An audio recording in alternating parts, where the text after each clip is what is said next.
खाओ। मालिक, मेरे बच्चे को सांप ने काट लिया है, इसे बचाइए।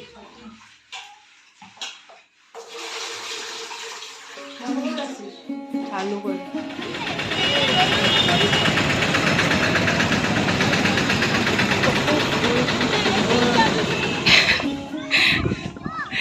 Good afternoon. 12:30 বাজে, তা আর কি মর্নিং আর রইল না। সকালের কাজ কর্ম সব কমপ্লিট করে, রান্না হয়নি যদিও, রান্না দিবাই করছে। আমি যাচ্ছি ওই যে কালকে ওখান থেকে যে কাগজটা মানে সার্টিফিকেটটা আনতে, একটা কাগজ দিয়েছিল ওটা দেখিয়ে আনবো। ওর বাবাকে বললাম, আজকে ও চলে আসছে ঘরে, বললাম যে চলো আজকে নিয়ে চলো, তাহলে আলিপুরে যাব, তাহলে তাড়াতাড়ি চলে আসতে পারবো। তা আজকে আর উনি গেল না, কালকে আমাকে সারপ্রাইজ দিয়ে দিল, আর আজকে বললো যে না আজকে আর ইচ্ছে করছে না। অ্যাকচুয়ালি এখনই দোকান থেকে ফিরলো তো একটু রেস্ট করুক, আর আমি আর জেদ করলাম না, বললাম ঠিক আছে তুমি রেস্ট করো, আমি গিয়ে আসি। 1 ঘন্টা তো আমার লাগবেই, 12:30 বাজে। কালকে যে মানে হঠাৎ করে এভাবে চলে যাবে আমি তো ভাবতেই পারিনি, তো ওটাই আমার কাছে অনেক। চলো সামনে গিয়ে অটো নিয়ে নিব, পরে কথা বলছি।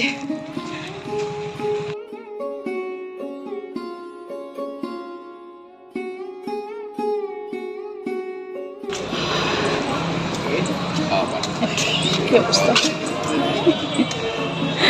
সিঁদুরটার কি অবস্থা। চলো আমার কাজ হয়ে গেল। একই তো দেখছি, শুধু আমার যেটা কারেকশন করা ছিল, যাকে ঠিক আছে আমার কারেকশনটা হয়ে গেল, কিন্তু আগে যেমন ছিল ওরকমই তো। আমি ভেবেছিলাম যে ছোট হবে, কিন্তু ছোট তো না, একদম অতটুকুই। কালকে আমি ঠিক 12:30টায় বেরিয়েছি বাড়ি থেকেই 12:30টায় বেরিয়েছি। তারপর হাইটে হাইটে চৌপতি আসলাম, চৌপতি থেকে এখানে আসলাম।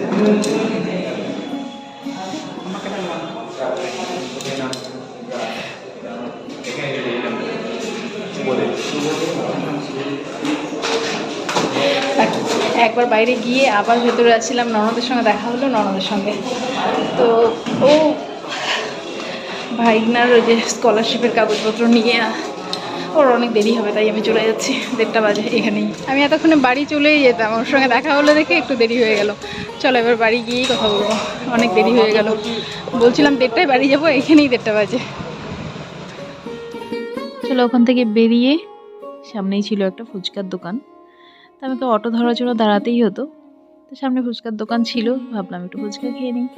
আর এখানে ফুচকাটা ভালো, মানে এর আগেও খেয়েছি আমি দই ফুচকা, ভালো। জল ফুচকাও ছিল, আমি দই ফুচকাটাই নিলাম। কিন্তু সত্যি বলতে এর আগে একদিন খেয়েছিলাম, সেই ফুচকাটা খুব টেস্টি ছিল দই ফুচকাটা, কিন্তু আজকে দই ফুচকাটা অতটা টেস্টি ছিল না। তা আমি আরেকটুখানি মানে চাটনি চেয়ে নিলাম, কারণ ঠিক ভালো লাগছিল না। চলো ফুচকাটা খেয়ে নিই। আর ওখানের যে কাজটা, আমার কাজটা কিন্তু কমপ্লিট হলো না, আমাকে আবার আসতে হবে। সার্টিফিকেটটা হাতে পেয়ে গেছি, কিন্তু ডিজিটাল যেটা হবে সেটার জন্য আমাকে আবার অ্যাপ্লাই করতে হবে। মানে আমারটা শুধু যে কারেকশন করা ছিল সেটা হয়েছে, আমাকে ডিজিটালের জন্য আবার জমা দিতে হবে সব কিছু।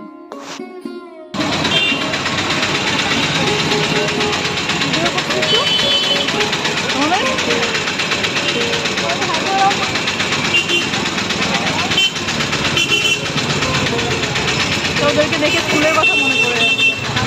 সবাই দেখো ফুচকা, আমরাও স্কুলে প্রায় ডেলি ফুচকা খেতাম, ওরাও ফুচকা নিচ্ছে। তবে তখন কিন্তু দই ফুচকা ছিল না, আমরা শুধু জল ফুচকাই খেতাম। আর দেখো ফুচকার দোকানের পাশেই ছিল এই ফুলগুলো, তাই আমি অনেকক্ষণ থেকেই দেখছিলাম। এখানে বরাবরই বসে, কিন্তু অটো থেকে নেমে সেভাবে কোনো দিনই মানে দেখা হয় না। তো আজকে যেহেতু ফুচকা খাচ্ছিলাম, তাই ফুলগুলোকে ভালো করে দেখে নিলাম, আর একটু ফুল আমি নিয়েও নেব। তো শুধু দেখলে হবে, বলে না একটা কথা আছে না, শুধু দেখলে হবে খরচা আছে। তা আমিও একটু ফুল নিয়ে নিলাম। তো ওই যে কাকু প্যাক করে দিল, দেখো সুন্দর করে 2টো গাছ নিয়েছি আমি। এই দেখো খুশি কিনে নিলাম আমি 20 টাকা দিয়ে। কি সুন্দর ফুলগুলো, দারুণ কিন্তু। খুশি কিনে নিয়ে যাচ্ছি বাড়ি। ফুল নিয়ে অটো করে এলাম, অটো থেকে নেমে আবার টোটো নিয়ে এবার বাড়ি যাচ্ছি, কারণ অনেকটাই লেট হয়ে গেছে, তাই টোটো নিয়ে নিলাম। চলো চলে এলাম বাড়ি। আর এই যে ঠিক 2টোই বাজে, ভারী মাটি দেওয়া না, ভারী, দেখেই চিল্লাবে আয়ানাবির। বাড়ি এসে চেঞ্জ করলাম, তারপর একটু টুকটাক একটু কাজ করে ওকে খাইয়ে দাইয়ে দোকানে পাঠিয়ে দিলাম, দিয়ে তারপর লাগলাম এখানে মাছ পরিষ্কার করতে। না না, এটা আজকের না, এই মাছটা হলো কালকের। তো এখানে দিদিভাই আর আমি মাছটা পরিষ্কার করছি। আর আজকে রান্না তো হয়েই গেছে, দিদিভাই করেই নিয়েছে আজকে রান্না। মাছ ছিল, আরও কী কী ছিল এখন আমার মনে নেই, যাকে বয়সটা তো পরে দিচ্ছি। আর মাছটা হলো কালকে বাড়িতে একটু আত্মীয় আসবে, কয়েকজন আসবে, তো কালকে যখন আসবে তখনই তোমাদের দেখাবো। মাছটা রেডি থাকলে না রান্নাটা অনেকটা মানে তাড়াতাড়ি হয়ে যায়, তাই মাছটা পরিষ্কার করে রাখছিলাম। আর গুড ইভিনিং, এটা হলো সন্ধেবেলা আমি ওর জন্য একটুখানি টিফিন বানাচ্ছিলাম। বললো কিছু করে দিতে, সব দিন বলে না, তা আজকে বললো কিছু করে দিতে। কী করব, ঘরে তেমন কিছু ছিলও না। তারপর আবিরকে বললাম একটু দোকান থেকে চিড়ে নিয়ে আসতে, তো দেখো দোকান থেকে নিয়ে আসলো একদম কাঁচা চিড়ে, কিন্তু চিড়েটা ভালো করে ধুয়ে নিয়েছি, ধুয়ে ওটা একটুখানি বাদাম, পেঁয়াজ, কাঁচা লঙ্কা এগুলো দিয়ে মানে পোলাও টাইপ করেছি, কিন্তু মানে পোলাওয়ের জিনিসপত্র নেই, যেমন কাজু কিশমিশ, একটু অন্য কিছু দিলে গাজর টাজর বিনস টিনস দিলে ভালো লাগে। আর এখানে ওর জন্য চা করে রেখেছি, মানে এই চিড়েটা দিয়ে আর চা দিয়ে দেবো ওকে। দেখো আমার বেশ ভালোই লাগে খেতে, কিন্তু আর একটু বাদাম দিলে সত্যি ভালো লাগে খেতে, কিন্তু আবির একদম পছন্দ করে না। আয়ান তবু ও খেয়ে নেয়, খুব বেশি পছন্দ না করলেও খেয়ে নেয়। আবির একদম খেতে চায় না এই চিড়ের পোলাওটা। তবে একটু যদি বেশি করে সবজি টবজি দিয়ে করা হয়, মানে একটু নরম নরম থাকবে, তাহলে ও একটু মানে খায়। তো এই যে চিড়ের পোলাও আমার রেডি।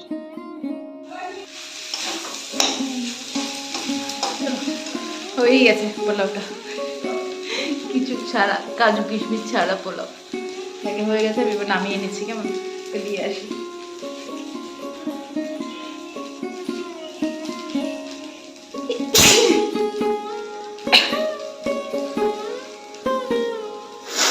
লঙ্কা বেশি হয়ে গেছে,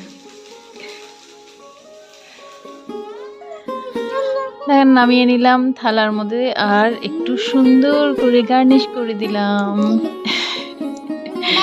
বেশি কিছু তো নেই, ওটাই একটুখানি ধনেপাতা দিয়ে দিলাম, ব্যাস হয়ে গেল। আর দেখো একদম ধোয়া উঠছে, সুন্দর টেস্টি টেস্টি। অ্যানি খাবি নাকি? চলো এবার ওকে দিয়ে আসি এটা।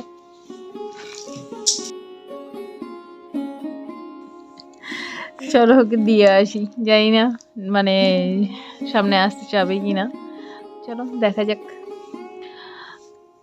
এই দেখো আরাম করে শুয়ে শুয়ে টিভি, আর এখানে ভয়েসটা আমাকে মিউট করতে হলো, কারণ এখানে টিভির একদম ফুল ভলিউম দেওয়া ছিল, আর সব এখানে মানে মুভি হচ্ছিল, সব শোনা যাচ্ছিল। আবার এটার জন্য আবার কপিরাইট চলে আসবে। তো হাতে নিয়ে দেখো স্ট্যাচু হয়ে গেছে, আমি বললাম খাওয়ার জন্য, তারপর একটু নড়ে চড়ে বসলো, এই আর কি। এই এদের নিয়ে পড়েছি আমি, এদের নিয়ে মানে কিছুই হবে না। যাকগে, চলো, বলেছে ভালো হয়েছে, নুন লাগবে না, এই আর কি। ও খেয়ে দিয়ে চলে গেল, তারপর আমার একটু ভিডিওর কাজ ছিল, আমি ওটা করলাম, করে চলে এলাম রান্নাঘরে, মানে নিজের একান্ত নিজস্ব একটা জায়গায় রান্নাঘর, যেটা দিয়ে পরিচয়। তা ও যখন আসে তখনই নিয়ে আসে চিকেন, তো চিকেনটা আমি তখনই একদম ভালো করে পরিষ্কার করে রেখেছি, গরম জল দিয়ে ধুয়ে। আর এখন আমি মশলাটা করে নিচ্ছি, আর যেন বাটা মশলা দিয়ে রান্না করতে আমার ভালো লাগে, তাই এখানে মশলাটা আমি বেটে নিচ্ছি। আর দিদিভাই যাচ্ছে হলো বাইরে উনান জ্বালাতে, ভাতটা বাইরে হবে আর এখানে চিকেনটা ঘরে হবে। আমাদের বাচ্চাগুলো চিকেন খেতেই ভালোবাসে, মাটন একদমই পছন্দ করে না। আয়ান তবুও একটু আধটু খায়, পল তো একদমই খায় না, অ্যানিও ভালোবাসে না। তাই মানে চিকেনটাই নিয়ে আসে। দেখো চিকেনটা করছি আমি। আর যেটা বলছিলাম, আমার মানে ভিডিওগুলোর মধ্যে আমি যে ওদেরকে নিয়ে আসবো, মানে আমার বাড়ির সবাইকে যে নিয়ে আসবো, বিশেষ করে আমি চাই যে ও আমার সঙ্গে একটু থাকুক, একটু ভিডিওতে থাকুক। মাঝে মধ্যে ও বলে যে থাকবে, নিজে থেকেই বলে। যখন বলি সবাই ভিডিও করে, সবার হাজব্যান্ড হেল্প করে, থাকে, বলে থাকবো, এই করবো ওই করবো, বলো কোথায় যেতে হবে, কি করতে হবে বলে। আবার যখন মোবাইলটা সামনে ধরি তখন মুখটা এই যে এমন করে, তখন মুখটা লুকিয়ে নেয়। যাকে এই সামান্য একটু একটু করেও যদি মানে আমার সঙ্গে থাকে, ব্যাস হবে। মানে বলে না, নাই মামার থেকে কানা মামা ভালো, ওই আমার অবস্থায় তাই আর কি। যে সামনে আসে না, তার থেকে অতটুকু আসে, এটাই অনেক। আর আজকে হঠাৎ যাই না, দেখো এখনো মানে পৌষ মাস চলছে, মাঘ মাস আসেনি, কিন্তু মানে বেশ গরম আজকে দিনটা বেশ মানে গরম লাগছে। জানি না ওয়েদারটা কেমন। অ্যাকচুয়ালি ঘরের ভেতরে অত ঠান্ডা লাগে না, বাইরে ঠান্ডাটা বাইরেই বেশি লাগে আমাদের ঘরে। অন্যদিন তবু একটু একটু লাগে, কিন্তু আজকে একদমই ঠান্ডা লাগছে না। আর তার মধ্যে কাজের মধ্যে থাকতে তো আরও লাগে না।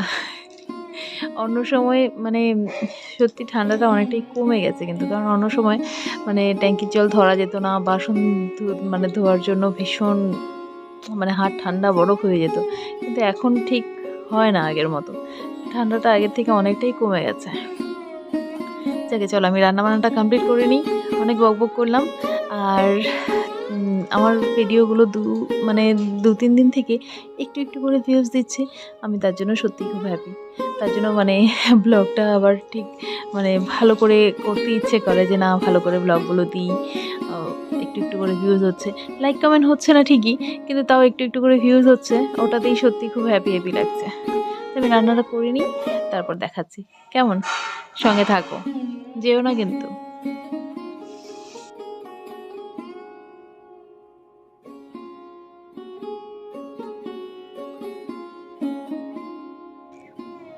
তো দেখো ফাইনালি আমার চিকেনটা কমপ্লিট। বেশ কালারটা কিন্তু দারুণ এসছে।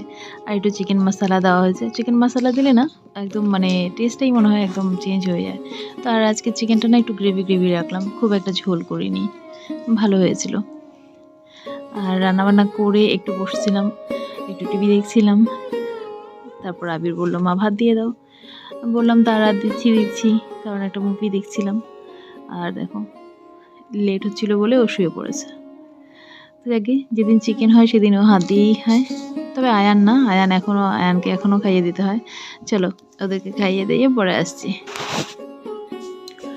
ওদের খাওয়ানো কমপ্লিট, আমাদেরও খাওয়া দাওয়া কমপ্লিট করে বিছানায় যাব। তো ভাবলাম তোমাদের গুড নাইট বলা হয়নি, গতদিনও তোমাদের গুড নাইট বলিনি, তাই আবার মোবাইলটা অন করলাম। ও যদিও শুয়ে পড়েছে তাই আর কথা বলিনি। আর দেখো মশারির মধ্যে এভাবে আমি চাদর দিয়ে রাখি, বেডশিট গায়ের চাদর দিয়ে একটু ঢাকা দিয়ে রাখি, তা নাহলে না ভীষণ হাওয়া ঢোকে। সব দিক বন্ধ, কিন্তু তারপরেও জানি না এত হাওয়া ঢোকে, সকালের দিকে নাক বন্ধ হয়ে যায়। চলো গুড নাইট, টাটা। দেখো ডিজিটাল রাঁধুনি রান্না করতে করতে সেলফি। যাকে আজকের ব্লগটা এখানে শেষ করছি। সবাই ভালো থেকো, সুস্থ থেকো, সাবধানে থেকো। আর চ্যানেলে যদি নতুন হয়ে থাকো তাহলে প্লিজ ভিডিওতে একটা লাইক করে দিও।